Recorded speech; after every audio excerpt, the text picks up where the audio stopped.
Anastasia. The ancient peoples that once lived on the present Slavic territories really had a rich spiritual heritage, as evidenced by archaeological findings containing the relevant spiritual symbols and signs dating back to the 12th to 4th millennia BC. It's just that today, obviously, it is to someone's advantage that modern people who live on those territories mistakenly believe that their ancestors supposedly descended from savage tribes who had no spiritual heritage. Rigdon. People should consider why such an opinion is being imposed upon them and their children, and why everything is being done to ensure that people themselves are not interested in something greater, in what they're not supposed to know, as defined by those in power. Why, having the present technical capabilities of the civilization, the world's priests carry on with information attacks upon these people's consciousness, making Ivans who do not remember their kinship out of them. Anastasia. Yes, if the Slavic peoples wake up from their spiritual slumber, then they, following the generosity of their soul, will spiritually awaken other peoples, and this all peoples awakening will affect the whole world. You had once told us some interesting information about the revelation of John, in particular, how he wrote the story of the apocalypse using the Jewish priests' information, who had borrowed much from ancient Greek legends, religious beliefs of the Eastern peoples, including from Egyptian and Babylonian myths. I have included all this in the book Sensei 4. So John, as you mentioned, also wrote about the throne set in heaven, on which there was the sitting one. Most importantly, he speaks of the same 4 apocalyptic beasts standing around the throne.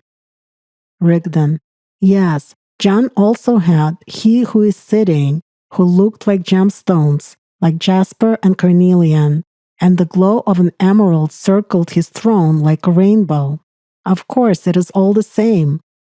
Again, the same colors of gemstones that symbolize Goddess Isis and other conductors of Allat.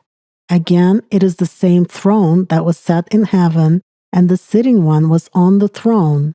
Before the throne, a sea of glass like crystal, and 7 lamps of fire burning before the throne, which are the 7 spirits of God.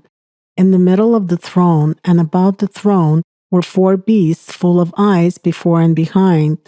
And the first beast was like a lion, and the second beast like a calf, and the third beast had a face as a man, and the fourth beast was like a flying eagle. Each of the 4 beasts had 6 wings about him, and were full of eyes inside and out. Without stopping day or night, they were saying, Holy, holy, holy is the Lord God Almighty, who was, who is, and who is coming. And when those beasts give glory and honor and thanks to him who sits on the throne, who lives forever and ever, the 24 elders fall down before him who sits on the throne and worship him that lives forever and ever, and cast their crowns before the throne, saying, Thou art worthy, O Lord, to receive glory and honor and power, for thou hast created all things, and for thy pleasure they are and were created. John simply used the information of the Jewish priests, and the latter copied most of this knowledge from the legends of other peoples, having naturally appropriated them to form concepts from the mind and create their own religion. Only as a basis, he took the plot naturally not about the creating power of Allat for the living people, but about the judgment of every person after death of his physical body. The ancient Egyptians called it the after-death court of the supreme god Osiris. The wife of the latter, I remind you, was considered to be goddess Isis. I once told you about Osiris. His name means one who is at the top. He is considered to be the lord of the afterlife world, who holds court over every human soul after earthly life, deciding its further fate. In the modern version of the translation of the papyrus text, which tells about the afterlife court, the epithet of the person who enters this court sounds quite amusing, freshly dead. As they say, as the person understands life, so he translates it into another language. The ancient Egyptians believed that life continues also after death of the physical body, but in a different form and in a different space. This view was based on the knowledge that was once given to all people. The place of court, the transition state of human after the physical death, in the underworld was called by the ancient Egyptians as the Great Hall of Two Truths. Osiris at the court, as a being from the supreme spiritual world, was symbolically depicted sitting on a cubic throne, his feet resting on a square base. He judges from the top of the cube, to which, as a rule, points the marked vertex of the cube. At the court, in the Great Hall of Two Truths, the four defenders of Osiris's throne are also present. Anastasia, I remember you once showed us a copy of the papyrus with an image of the court of Osiris. There were also the four defenders of the Osiris's throne in the underworld who stood on a lotus flower before the judge. Rigdon, indeed, according to the legend, they are sons of the son of Osiris, of Horus, Horus meaning one who is from the sky. Each of them is protected by a certain goddess who is depicted as a winged woman. The names of the sons of Horus are Amsat, Happy, Duamutef, and Quebensinuef. Amsat has a human face. Happy was depicted with the head of a monkey, Duamutef with the head of a jackal, Quebensinuef with the head of a falcon. These main four are consistently mentioned in the pyramid texts, in the coffin texts, in the Book of the Dead, and other religious and magical literature of the ancient Egyptians. Of course, already a large part of the spiritual knowledge has undergone changes and distortions due to interpretation from the mind with domination of the material thinking, but nevertheless, some echoes have remained. In the original spiritual sense, these are precisely the four main human essences. This is exactly the part of the human structure, the real witnesses of the invisible world, that like flight recorders of the aircraft, record all of the overt and covert deeds of the personality, thoughts, choices, and preferences during the spent life. The back essence, Amsat, was depicted in a human form as a symbol of all of the human past, the past life of different personalities, sub-personalities, in the earthly reincarnations of the soul. John describes it in the following way. The beast had a face like a man. The right essence, Happy, was depicted with the head of a monkey, Hamadryas baboon, as a symbol of wildness, herd instinct, manifestations of animal instincts, strength, anger, and aggression. John describes it as the beast like a calf, a herd animal. The left essence, Duamutef, with the head of a jackal, is a symbol of a highly developed animal, of lightning-fast attack, dexterity, intelligence, and cunning. John describes it as an animal like a lion. In general, it should be noted that in the associative image of a jackal, the ancient Egyptians very accurately captured the main characteristics of the left essence during its attacks on a person with the corresponding thought forms. Because the jackal also deftly sneaks up on the victim unnoticed and seizes it sharply, it is characterized by audacity and insolence of sudden attacks. It can even seize a bird rising into the air from a high jump. Besides, it is very loud. This beast produces a whining cry when it goes hunting. It howls so loudly that the animals nearby begin to repeat it and to whine in response. And finally, the symbol of the front essence is Quebensinuef, with the head of a falcon. John described it as a living creature like a flying eagle. An eagle is already a comment from the priesthood. The falcon was indeed a symbol of spiritual freedom of the person who was aspiring for the spiritual path, upwards, heavenward, towards liberation of his soul. It was also a symbol of inspiration, ascension through all the levels, and victory over matter. In Egypt, it was the falcon that was the king of birds, the heavenly nature, one of the first manifestations, a symbol of God Ra. And for many other peoples, such as the Incas, it was also a solar, sun symbol that guarded the spiritual path of a human and strengthened his spirit. This was compared to the falcon's ability to soar high and long, to be close to the sun. In the Book of the Dead, these four essences are also called Masters of the Truth and Verity, the Supreme Princess standing behind Osiris's back, the Pillars of Shu.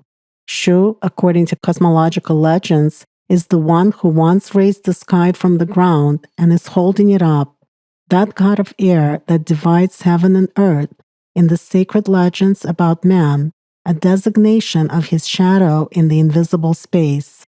They were placed on the lotus flower and later at the sides of the throne, behind the throne, or in front of the throne.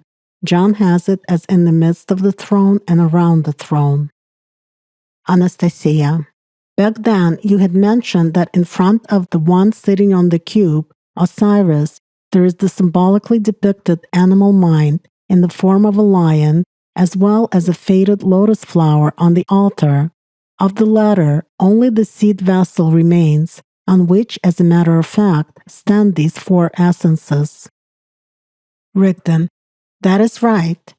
As I have already said, the lotus in this form was usually depicted as the symbol of the spiritual result of the personality's life path after the death of its body. A lotus with petals is a symbol of active life, and when petals fall off, the core remains, the spiritual seeds that man gains during his lifetime.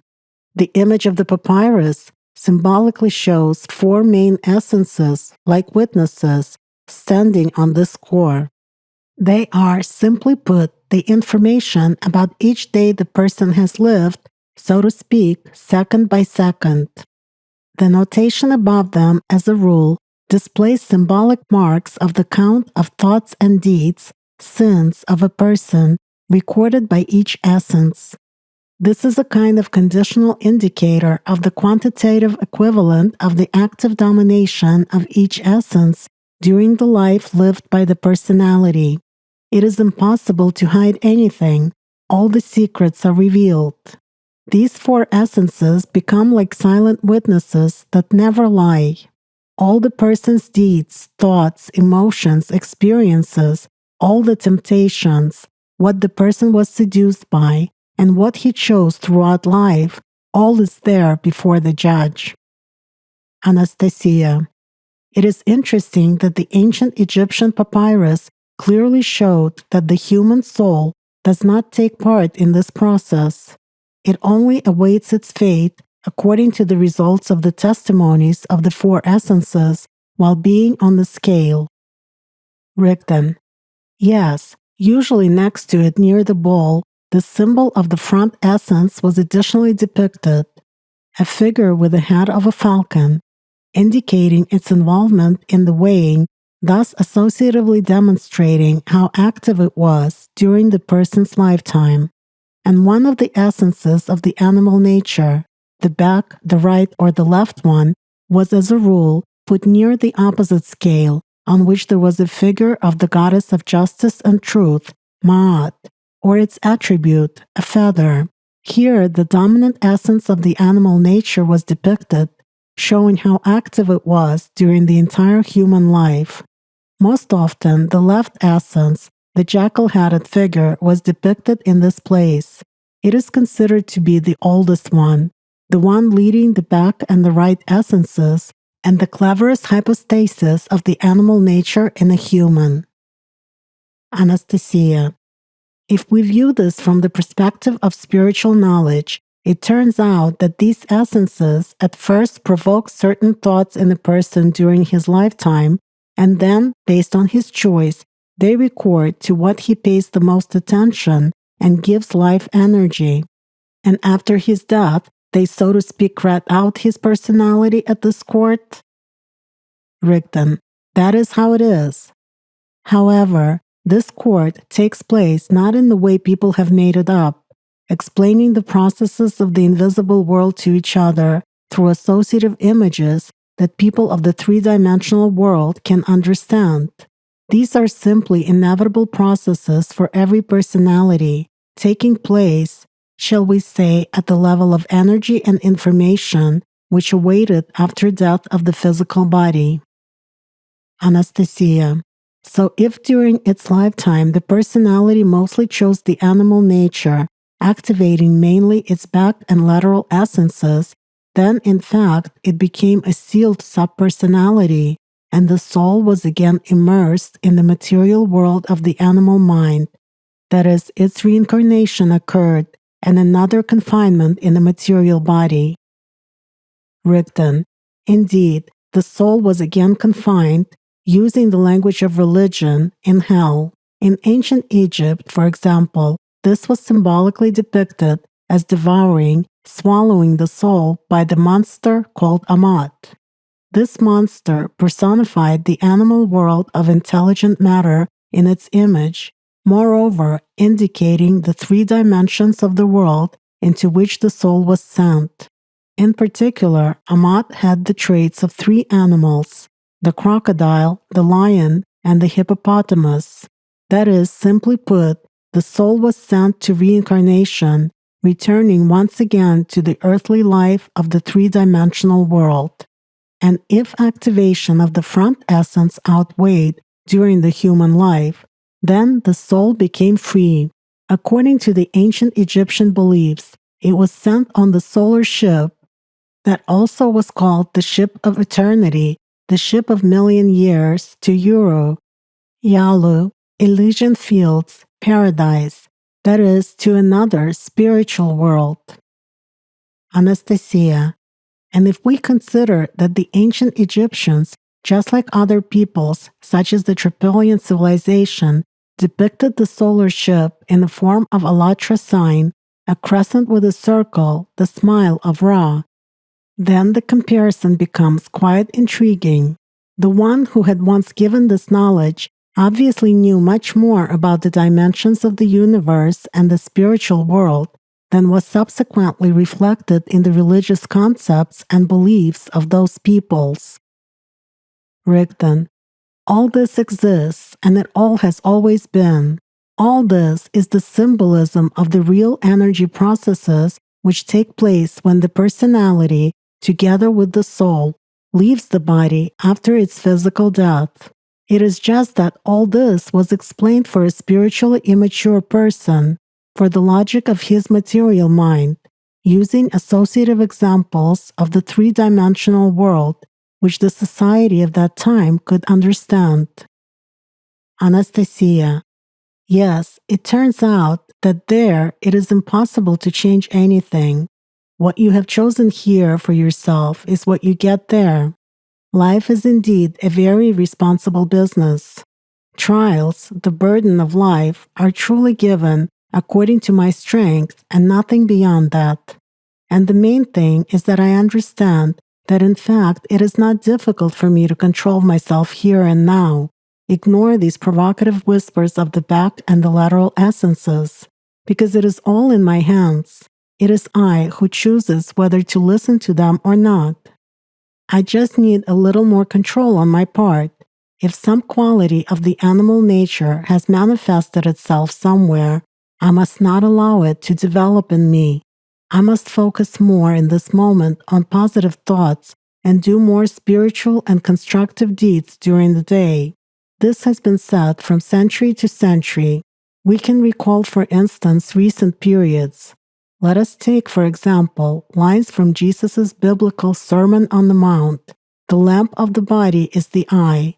So then, if your eye is clear, your whole body will be full of light. But if your eye is evil, your whole body will be full of darkness. Where your treasure is, there your heart will be also. Rigdon: quite true. Already the one who reaps is receiving rewards and gathering fruit for eternal life, so that sower and reaper can rejoice together. This, in one form or another, is said in almost all the traditional religions of the peoples of the world that have spiritual grains. For example, in the Holy Book of Islam, the Quran, the following things are mentioned. The Almighty, having created the heavens and the earth in 6 days, placed on the water surface his magnificent throne, which covered the heavens and the earth, and from which he directs his creation. His throne was rested on the water, so that he may test to find out which of you is the best in deeds. Surah 11, verse 7. Moreover, the throne is referred to by 2 terms, kursi, a throne, an elevated sitting place, and arsh, the highest place that embraces all that exists and is above it. Arsh embraces kursi and is located above it. According to the Muslim beliefs, it is thought that the throne now rests on the shoulders of 4 greatest angels supporting it. According to the legend, these angels have different faces. One of them has the face of an eagle, the second one of a lion, the third one of a calf, and the fourth one of man.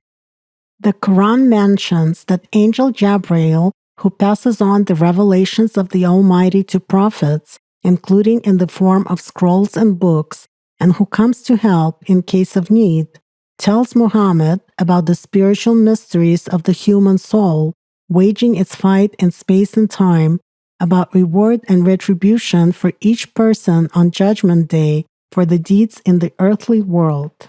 Surah 17, which tells the story of Muhammad's ascent to the 7th heaven thanks to Angel Gabriel, has such words. Ayah 11. Man prays for evil as fervently as he ought to pray for good, for mankind is ever hasty in being unwise. Ayah 15. He who follows the direct path follows to his own advantage, but he who goes astray by delusion from that path does so to his own loss. And no laden soul will bear another's load, and no one ever was punished by us until a messenger was sent to them with a warning of punishment and a message about the right, direct path. Here, it is worthwhile paying attention to these and the following lines from the summit of understanding of the already available knowledge. For example, knowledge of characteristics of the human structure in 6 dimensions, the activity of persons' 4 main essences, including their testimony at the afterlife court, about the aspiration of the human soul for eternity, its desire to live the last life in the material world, about the many desires of the animal nature, which block the soul in transient lives and are stimulated by the 3 essences for the purpose of implementing the human choice. Ayah 18. He that desires benefits of life transient, temporary, we will immediately deliver to him those things, to whomsoever we also wish as we please. And only then we will assign to him hell, where he will burn, outcast and despised. Ayah 19. He that desires the life of the hereafter and looks for eternity of the future world and strives for it as it ought to be striven for, being a believer in God with his whole soul, he is the one whose striving with benediction will be accepted by God. Anastasia. Yes, the meaning is deep. So Gabriel spoke about the activity of these 4 essences in relation to a human being. That is, if a person gives attention and wishes for what the right, the left, and the back essences suggest to him, he will get what he desires. Only he will then have to answer for his choice with his own sufferings, having become a subpersonality in reincarnations, in hell, burn outcast and despised, burdening the soul with new enslavements in matter. And if a person wants to break the cycle of earthly reincarnations and escape into the eternity of the spiritual world, and he tries in his life to do everything in his power to develop spiritually, so that this earthly life becomes the last one for him, then he has a chance to be accepted in the spiritual world. Yes, such wise lines of the Quran truly reflect the spiritual essence which has come down to the present day from the depths of the ages. It's just that many people, especially the young generations, are unfamiliar with such spiritual literature of different peoples, as for example the Vedas, the Avesta, Tripitaka, the Bible, and the Quran, for that matter, just like I was at their age. That's why many of them don't even know that information about the Judgment Day is in Quran as well. Rigdon, of course, about the Judgment Day and about the book of all the actions of a person during his lifetime and about the justice scales. For example, Surah 99, the earthquake, Az-Zalzalah, Ayah 7 and 8 says, "Whoever has done at least an atom's weight of good shall see it there, get requital for it, and whoever has done at least an atom's weight of evil shall see it there, get requital for it." Each person will give an account of his thoughts, actions, and deeds. The world of Islam knows to this day the words of the Prophet Muhammad. On the Judgment Day, man will not escape the place of the account until he answers 4 questions. How did you spend your life? How did you use your body? How did you earn and use your property? How did you use your religious knowledge? Anastasia. In actuality, this is an account that is related to the 4 essences, because the back essence, the human past, is how you have spent your life. The right essence is the animal instincts of man, how a person used his body. The left essence is the thirst for power and numerous earthly desires associated with it. The front essence is how the person developed spiritually throughout his entire life. Rigdon. Absolutely.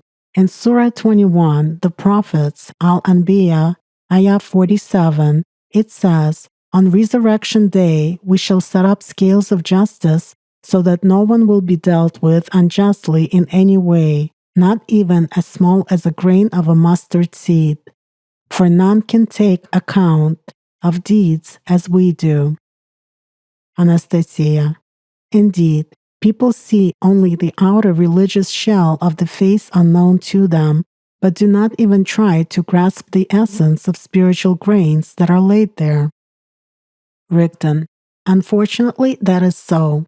Mentions of the soul's 2 paths, the true and the false one, exist also in the ancient Indo-European mythology. They have also been preserved in the Upanishads treatises, which are considered to be the final part of the Vedas, where sacred knowledge and explanations of the secret inner meaning of the spiritual path are laid out. This work is the basis of the orthodox religious philosophical systems of India. The ancient Iranian religion of Zoroastrianism, the sacred book of which is the Avesta, also talks about the man's personal judgment after the death of his body. In particular, it is mentioned that the after-death fate of a human depends entirely on how many righteous, good thoughts, words, and deeds he has accumulated during his life. 3 days after death of the body, the human soul goes to the bridge of requital, Shinbat, for the judgment which is executed by the sons of Ahura Mazda, Mithra, Sraosha, and Rashnu. The actions committed by the person during his earthly life are weighed on the scales by Rashnu, the spirit of righteousness, direct, honest. By the way, according to religious treatises, Ahura Mazda had 4 sons, Mithra, Sraosha, Rashnu, and Ashi, the essence of the true law of the universe. The Ashi term was also used in the meaning of the name of the goddess of faith, truth, and justice. Ancient Iranian legends mention that each person after death, at the entrance to the other world, would always meet his Diana in a female form, the embodiment of his inner spiritual world. Only for the righteous, it appeared as an image of a beautiful girl, and it was believed that the righteous person passed as if through 4 steps, beginning with the first step into the heaven of good thoughts, with the second step of good words, with the third one of good deeds, and after the fourth step, he reached infinite light. And those who wasted their lives on the earthly, amassed for themselves bad thoughts, words, and deeds, were considered cursed souls. For such a burdened soul, Diana appeared in the form of a dreadful old woman. Such a soul passed through 3 hells of evil thoughts, words, and deeds, and ultimately at the 4th stage, it faced the supreme deity of the evil of Ahriman and his helpers. Anastasia. Even though this is a legend, a lot of real information has been put into it. Rigdon. Well, the purpose of creating legends was to pass information even through those who do not understand it. So different world religions such as Christianity, Islam, Buddhism, Zoroastrianism, and Hinduism, in one form or another, speak about this, so to say, personal judgment, which not a single living person will escape after death of his physical body. This knowledge exists and was present among almost all the peoples of the world, although it was expressed differently. For example, since ancient times, the notion judgment, court, among the Slavs was used to mean fate, and later deities associated with the human destiny. It was believed that the court holds in its hands all that is good and disastrous, and that its sentences are impossible to avoid neither with mind nor with cunning. Anastasia. To this day, different peoples interpret the concept of judgment, just like in the ancient Indian language, as connection and unity. For example, the ancient Scandinavians and Germans interpreted it as a strait, a place that you can swim across, and the Greeks as a vault. Rigdon. Absolutely right. By the way, in the religious beliefs of ancient Greeks, the supreme god Zeus was the leader of the goddesses of fate, Moiras.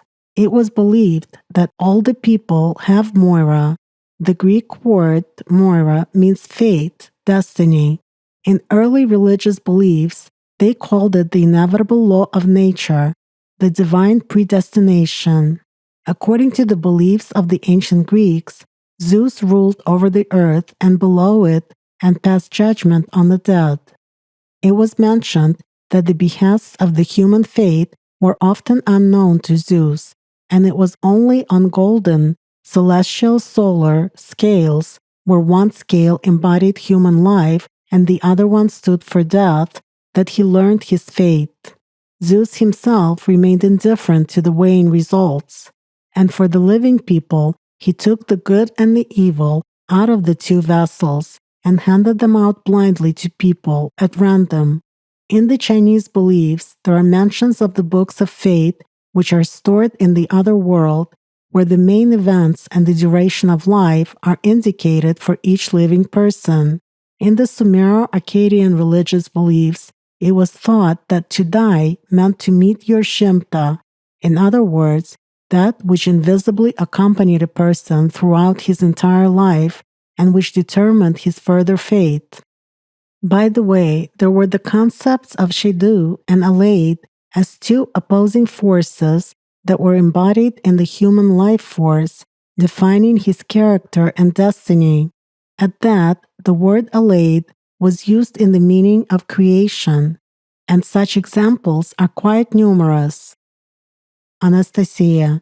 You once mentioned that none of the popular beliefs in the ancient world, none of the world religions would have become so widespread among people had they not included information about the invisible world, the human structure, about the spiritual stages of human development, about the responsibility of the personality for the life spent, and the cautions about the consequences of its choice.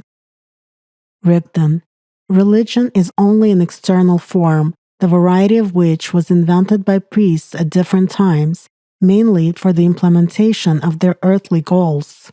However, the foundation for the superstructure, as such a form of different speculative concepts, was the spiritual knowledge which was passed down from generation to generation by different peoples.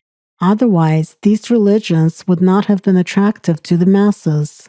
With their soul, at the inner level, people do feel the real spiritual grain, no matter what husks from the human mind priests use to cover it up with.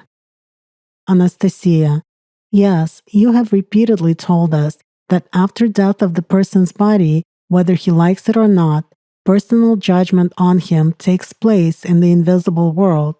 As I understand, in religious concepts, for example, of Christianity, Islam, and Zoroastrianism, there is a fusion of notions of personal judgment over a person after his death and the overall judgment of mankind, which you have mentioned before, saying that a collective judgment day has been set for the entire living humankind. Rigdon: quite right. These are the times of the crossroads. This was foretold a long time ago in different prophecies, that at a certain time, while people are alive, the collective judgment will take place for the entire humanity.